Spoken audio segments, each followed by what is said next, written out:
que la chorale regagne place. Nous pouvons rester debout pour lire notre texte.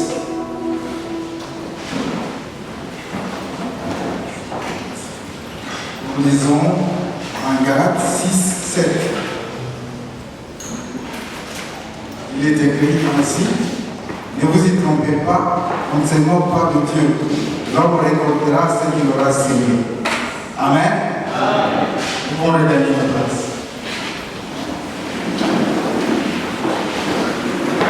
Nous disons merci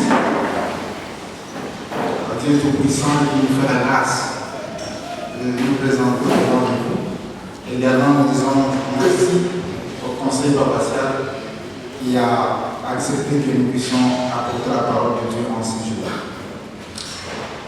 Notre thème annuel est intitulé « Et tu prospéreras à tous égards ».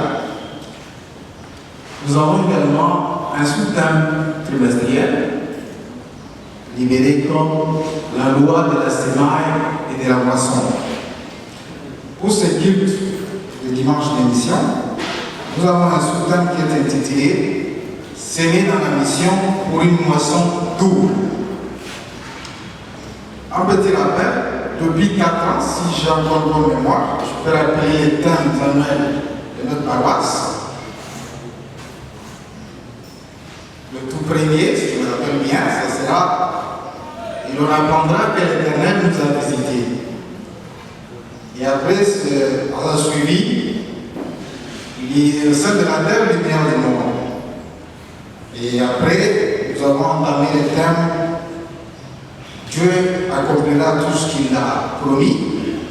Et cette année, il prospérera à tous égards. Si on met ensemble ces thèmes annuels qui se sont succédés, nous sommes dans une dynamique vers le ciel, mais d'abord sur la terre. Mais le paquet qui est remis, c'est la prospérité. Et puis la prospérité, à tous égards, c'est Dieu qui l'a voulu depuis les origines. Parce que dans le livre de Genèse, chapitre 1, verset 31, il est dit: et Dieu vit que tout ce qu'il a fait, et voici, cela était très bon. Donc, de tous égards, commence depuis les origines. Et plus tard, Christ continue dans la même lignée que son Père. Il dit: je suis venu afin que le brebis ait la vie et l'ait en abondance. Ce n'est pas seulement plus tard que d'autres auteurs de chaque fois ont parlé, mais déjà depuis la pensée de Dieu, depuis les origines, de tous égards était là. Alors, si nous rentrons dans notre thème de ce matin, le sous-thème plutôt, s'aimer dans la moisson pour une mission double, nous avons 3 petits points que nous allons développer. Le premier, sur le fondement de la loi de la semaine. Et puis le deuxième point dont nous allons parler, ça sera quelques sémences dans la mission, parce qu'il s'agit du guide de la mission. Et le troisième point que nous allons développer portera sur ce que nous gagnons dans la mission.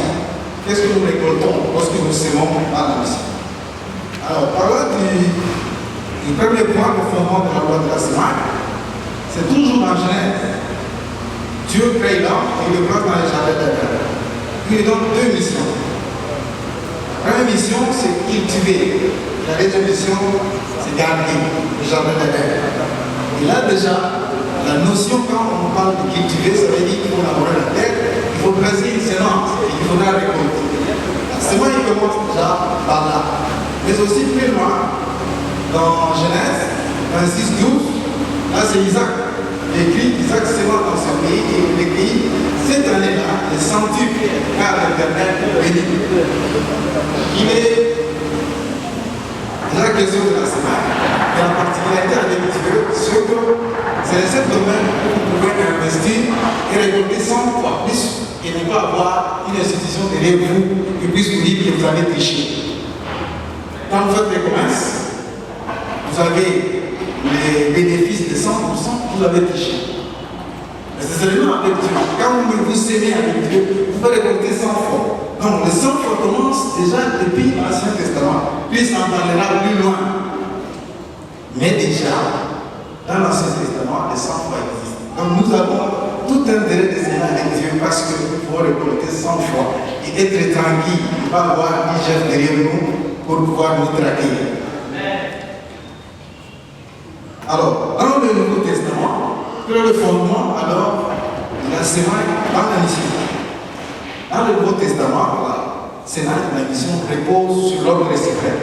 Là, c'est Christ qui donne l'ordre suprême à ses disciples. Il dit, allez, faites de toutes les nations des disciples, les baptisant au nom du Père, du Fils et du Saint-Esprit.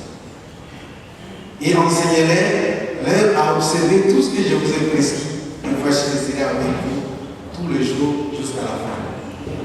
C'est Christ qui donne l'ordre. Et c'est par là que la mission commence. Allez annoncer l'évangile avec Christ. C'est le fondement de la mission dans le Nouveau Testament. Nous allons passer alors à notre deuxième point qui va parler de quelques semences dans la mission. L'apôtre Paul dit, demandez à moi, si je n'annonce pas l'évangile. Donc, l'annonce de l'évangile concerne tous les enfants de Dieu, sans exception. Et l'apôtre Paul a dit, l'évangile, c'est la puissance de Dieu pour le salut de l'humanité. Donc, c'est à travers l'évangile que Dieu passe pour sauver l'humanité. Et tous les enfants de Dieu, sacerdoce royale, et en récit Christ, nous appartenons tous au sacerdoce royal. Donc nous avons cette mission de pouvoir annoncer l'évangile. Et la puissance de Dieu communique tout le plan de Dieu. Les 12 égards dont nous avons parlé passent par là. La guérison, la paix, la joie, la délivrance, la vie éternelle, les bonheurs, tout passe à travers l'évangile. Et en plus, nous verrons plus tard, même la vie éternelle. Parce que ça ne s'arrête pas seulement sur terre, mais ça continue jusqu'à l'éternité. Alors Christ, il parlait avec ses disciples, il a dit à Pierre, Simon Pierre l'aîné. Et Simon Pierre a répondu, tu le sais Seigneur.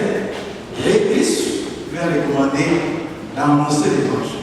Ça va porter l'évangile. De plusieurs manières, mais nous allons retenir deux principales manières de porter l'évangile. Nous pouvons faire ce qu'on appelle l'évangélisation active. Avec l'ordre suprême, nous parlons, nous témoignons de notre foi à ceux qui nous entourent, parlons de Christ, c'est la première façon. Ainsi donc Dieu a appelé dans ces groupes-là ceux qui ont été consacrés et qui sont à son service. Nous avons les pasteurs, les aumôniers, les missionnaires qui sont à temps plein et qui travaillent dans l'évangélisation active. Mais aussi, au sein de notre paroisse, nous avons les commissions qui travaillent pour l'expansion de l'évangile. Mais nous avons également une autre foi, on va appeler l'évangélisation passive. La Bible dit, vous êtes le sel de la terre, lumière du monde, dans Matthieu 5, 13, 16. Mais aussi plus tard, lorsque nous lisons Corinthiens 3, 2 Corinthiens 3, 4, je dis, vous êtes manifestement une lettre de Christ, écrite par notre ministère, non avec langue, mais avec l'Esprit du Dieu vivant, sur des tables de pierre, mais non sur les tables de pierre plutôt, mais sur des tables de chair sur lesquelles. Donc chacun de nous est une lettre. Là où nous travaillons, nous sommes une lettre. Comme membre de la PPI, nous sommes une lettre de la PPI adressée. Si vous êtes étudiant, c'est une lettre qui est adressée à votre auditoire. Si vous êtes un fonctionnaire, c'est la lettre de la PPI qui est adressée. Merci. La PPI qui est adressée à la fonction publique. Vous êtes un ambassadeur de la PPI. Donc à travers vous, on sait lire la PPI. Et c'est ça, c'est ce qui est inhérent en nous en tant que membre de l'île communauté. On n'a pas besoin de fois que vous puissiez parler de Christ à quelqu'un. On a besoin seulement de voir transparaître le Christ en vous. Et dire, ah, celui-ci, un fils de Dieu. Ainsi donc, les gardiens qui ont vu Christ en Christ dans des mains, ils ont dit, ah, Quand ils ont vu tout ce qui s'est passé, tremblement, obscurité, tout ça, ils disent, celui-ci était réellement le Fils de Dieu. Qu'est-ce que les gens disent de nous? Sommes-nous réellement chrétiens? En ton auditoire. Qu'est-ce que les gens disent? C'est une paroisse universitaire, nous parlons, je pense qu'on parle très peu des étudiants.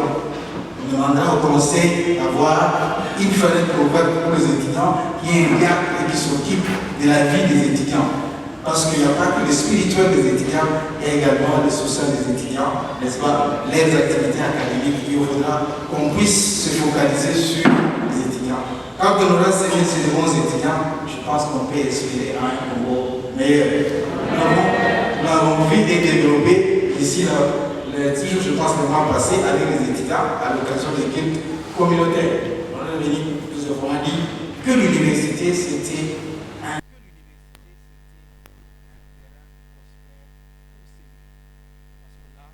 D'un côté, on trouvait ce qu'on appelle les éminents, les gens de la trempe d'Isaac Newton et les autres, hein? Les gens qui viennent, les autres voient qu'ils avaient des cheveux blancs, une barbe et tout ça.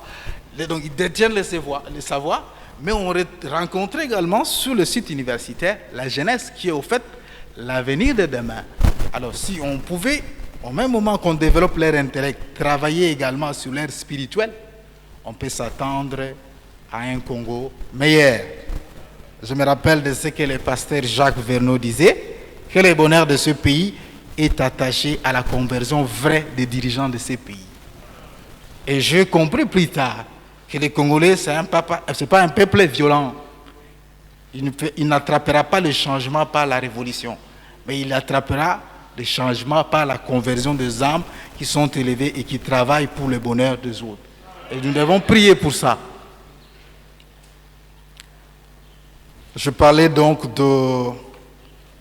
des centeniers qui avaient vu ça, mais aussi dans d'autres domaines. Qu'est-ce que les gens disent de nous lorsque nous parlons? Comment nous répondons aux gens? La Bible dit, la vie et la mort sont au pouvoir de la langue. Comment nous utilisons notre langue au service? Qu'est-ce que les gens qui nous entendent, qu'est-ce qu'ils disent de nous? Christ lui-même, lorsqu'on amène la femme adultère, on attendait que Christ condamne, n'est-ce pas? Mais sans manière, quelqu'un disait, la manière raffinée, quelle prévenance de la part de Jésus, s'adressant à la femme adultère, avec quelle douceur. Moi aussi, je ne te condamne pas, vas-y, mais ne pêche plus. Quelles sont les paroles que nous tenons à l'endroit des gens? Est-ce des paroles qui enflamment le cœur ou les paroles qui réconcilient les gens? Nos propos en tant que l'être de la PPI, nous habitons où là, PPI peine. J'ai étudié à l'INIKIN, hein, ça peut aussi être rattaché à ça. De la PPI peine à l'endroit des autres, n'est-ce pas? Quelqu'un disait, les chrétiens ne payent pas la dette, ils payent difficilement leur dette, n'est-ce pas? Il me semble que les chrétiens sont des gens qui payent difficilement, et ce sont des gens qu'il ne faut pas mettre dans les affaires. Qu'est-ce que les gens disent de nous? Sommes-nous une lettre, n'est-ce pas, de Christ à l'endroit des gens avec qui nous faisons les messages? Est-ce que par notre façon de prester dans les affaires, ils ne peuvent pas se repentir, venir à Christ? Mais également, je parlais des étudiants. Comment vous étudiez? Vous brossez les cours, vous étudiez? Quelqu'un disait, lorsqu'une réponse passe, même ceux qui se disent chrétiens, ils mettent l'oreille pour entendre et prendre la réponse. N'est-ce pas? C'est vrai ou pas vrai? Non, il dit non. Il dit il prie, mais j'ai donné la réponse, il a pris. Quelque part, ceux qui sont avec nous nous envient. Ils savent que nous sommes dans le bon, dans le meilleur, en Christ. Ils veulent venir chez nous, mais ils n'ont pas la possibilité. Parce que Christ qui appelle, ce n'est pas par les efforts personnels, mais nous envie. Mais ils trouvent de la consolation lorsque nous adhérons à leurs activités. Quand nous faisons ce qu'eux font, alors là, ils trouvent la consolation et disent, ah, bango pegas, ma bonne de la mais n'a pas ça qui répond à Zouaki. Donc il a pu écouter la réponse et il a copié. Ainsi donc, même dans la façon de lire pour les étudiants, devez être assidu au cours, travailler. Parce que votre façon de travailler va attirer ceux qui n'ont pas de taille et de figure. Ils craignent le Seigneur. Ils marchent conformément, ils étudient, ils réussissent. Ceux qui sont dans les bons. Donc nous ne pouvons pas continuer à vivre comme ça. Nous pouvons les imiter. Et dans mon auditoire à l'Inikin, il y avait un frère qui dirigeait les campus pour Christ. Il était dans mon auditoire. Et quand on proclamait, la première des choses que les gens voulaient savoir, c'est tous ces gens-là qu'on appelle les frères qui sont ici. Les résultats, c'est quoi? Et on devait bouquiner double, parce qu'il y avait le défi à relever comme chrétien, mais également qu'il faut passer de classe. Donc vous devez lire avec défi. Je dis, c'est Christ qui est derrière nous. Si nous tombons, on va être une barrière pour les autres. Et on devait bosser durement. Et à chaque fois quand on proclamait, l'un de nous devait se retrouver dans le noyau. Même s'il y avait 5 réussites, la première session, des chrétiens se retrouvaient, 2 doivent être là. Et ça crée l'équilibre, on dit, nous voilà. Ils lisent, ils étudient, ils prient, et Dieu est avec eux. Et il y a également, quand on lit la parole de Dieu dans Luc 3:11, il n'y a pas que les étudiants, il n'y a pas que les fonctionnaires, mais il y a également la foule qui est venue lorsque Jean-Baptiste prêchait dans le désert et qui voulait se faire baptiser. Pour la foule, il leur dit, pour la foule, il dit que celui qui a 2 tuniques donne à celui qui n'en a point, et que celui qui a de quoi manger partage avec son voisin. Donc, la notion de la communion fraternelle, ça également, c'est une lettre. Vous pouvez marquer quelqu'un. Il y a des gens, il n'a pas besoin que tu lui prêches, mais il a d'abord faim. Tu lui donnes d'abord à manger, après tu viens avec l'évangile, il va t'écouter. Mais si tu lui dis, bon voilà, va te chauffer comme disait Jacques, n'est-ce pas, quelqu'un a faim, vous lui dites, va te chauffer, que le Seigneur te bénisse. Bon, il part, il dit, bon, j'ai retrouvé une église là-bas qui m'a accueilli. Et il est parti. Mais également, il y a des soldats qui étaient arrivés. Les soldats également peuvent être une lettre de Christ, comme militaire. Vous ne devez pas commettre l'extorsion ni la fraude. Vous devez vous contenter de votre solde. Il y a également les publicains, les collecteurs d'impôts qui étaient venus et à qui Jean-Baptiste avait demandé de ne pas demander au-delà de ce qui leur avait été ordonné. Également, comment nous pouvons s'aimer dans la mission? Il y a également la prière. Nous pouvons prier pour la mission. Ainsi, Paul disait... ok, merci. Paul disait, il demandait les prières. Il dit, priez pour moi afin qu'il me soit donné, quand j'ouvre la bouche, de faire connaître hardiment et librement les mystères de l'évangile pour lesquels je suis ambassadeur dans les chaînes. Et j'en parle avec assurance, et que j'en parle avec assurance comme je dois en parler. C'est également une semence dans la mission. La prière pour soutenir la mission, n'est-ce pas? Et soutenir les évangélistes, les missionnaires qui sont sur le terrain. Également, les opportunités. Paul a prié pour qu'il y ait les opportunités. Des fois, la porte pour l'annonce de l'évangile est fermée. Et vous devez prier. Quand vous priez, vous semez dans l'évangélisation. Mais également pour l'expansion de l'évangile. Ce n'est pas par nos efforts que nous pouvons faire avancer l'évangile. Nous devons implorer la grâce de Dieu à travers la prière. Mais il y a également le soutien en faveur des missionnaires. Nous devons donner l'argent pour la mission, soutenir la mission. Plusieurs raisons justifient ça. D'abord, les missionnaires sont au front, donc ils méritent un salaire. Mais aussi, nous devons travailler avec eux comme partenaires. Nous ne pouvons pas être partout. La Bible dit, lorsque Paul parle de lui, dans Galates 2:9, il dit, il a demandé, il a tendu la main d'association à Céphas et Jacques pour qu'eux prêchent les circoncis et que Paul et Barnabas, n'est-ce pas, attaquent les champs des incirconcis. Donc c'est comme ça que nous travaillons tous dans la synergie, dans les partenariats. Ainsi donc nous devons soutenir la mission. On va faire une petite illustration. Également, nous soutenons la mission parce que nous devons témoigner notre fraternité à tous les convertis via les missionnaires. Ce sont nos frères et sœurs dans le Seigneur.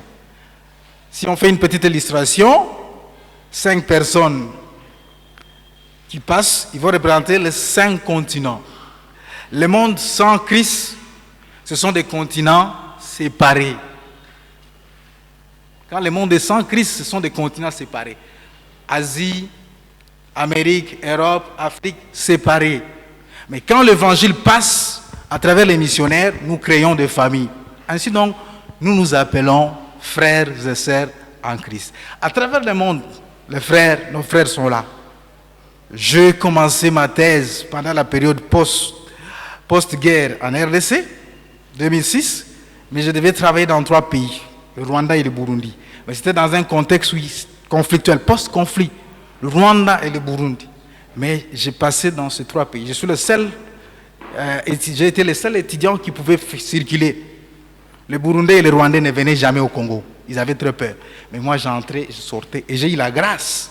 Partout où je passais, j'ai trouvé des frères qui pouvaient m'accueillir, me dire ici, fais ça, fais ça. Et au Rwanda, un frère m'a dit, fais attention. Mes frères ici que tu vois sont des rancuniers. Ne lui dis pas quelque chose qui va l'énerver. Il ne va pas oublier. Il n'est pas comme toi. Moi, je préfère vivre avec toi parce qu'on se bat le matin, le soir, on partage un verre. Donc, vous trouvez des gens, vos frères dans le Seigneur, ils sont là, ils sont à travers le monde.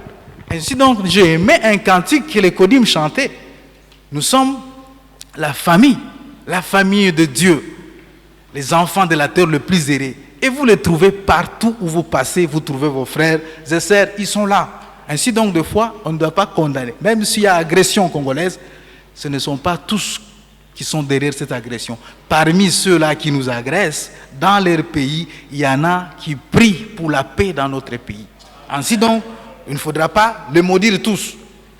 Voilà, on va terminer par la moisson double. En quoi ça consiste, la moisson double, lorsqu'on investit? D'abord, lorsque nous investissons, nous sommes bénis sur la terre.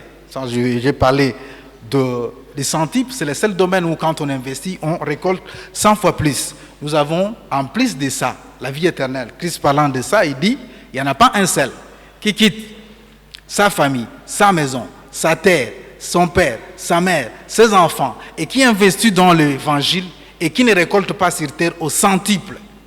Et plus tard, la vie éternelle. Juste seulement dans les domaines de Dieu, dans l'évangélisation, que vous pouvez investir et récolter 100 fois. Mais en plus de ça, ce que nous avons des récompenses. Parmi les récompenses, nous avons les couronnes.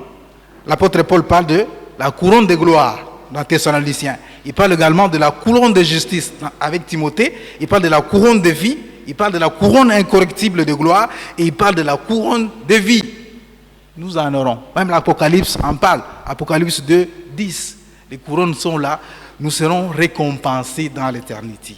Mais cette récompense dans l'éternité sera au prorata du travail que nous aurons fait ici. Souvenons-nous de la parabole du semeur.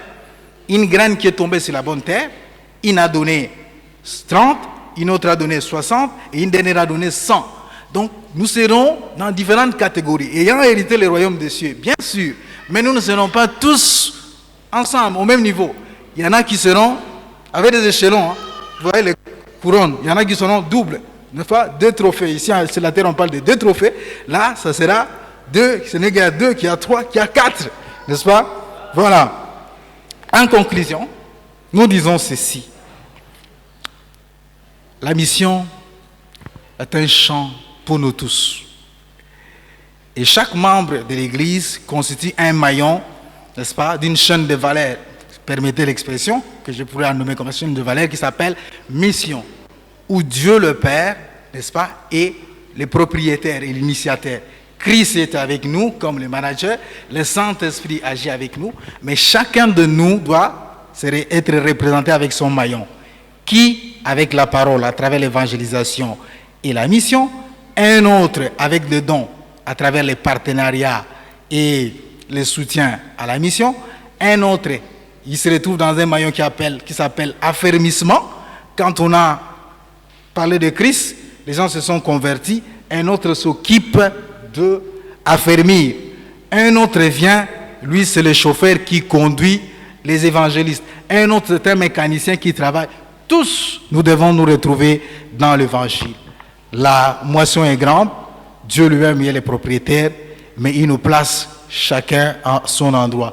Les bénéfices sont innombrables. On n'a pas eu suffisamment de temps pour les détailler, mais les bénéfices sont innombrables. Servons le Seigneur dans la mission, nous ne perdrons rien. Nous mettrons une graine et nous allons en récolter 100, dit la parole de Dieu. Que le Seigneur bénisse sa parole.